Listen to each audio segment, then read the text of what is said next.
During these cold, harsh winter months, millions of vulnerable people across the world will have to face the deadly chill and struggle to survive the onset of winter.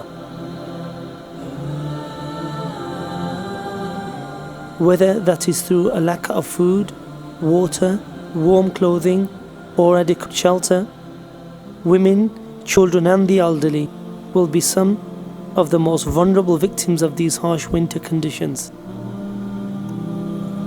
Over the past few years, Task Force GLM has already assisted thousands during the harsh winter period in Iraq, Jordan, Lebanon, Turkey and Syria. Please help us to assist even more vulnerable people this winter. Donate to our winter appeal today on www.taskforceglm.org/winter.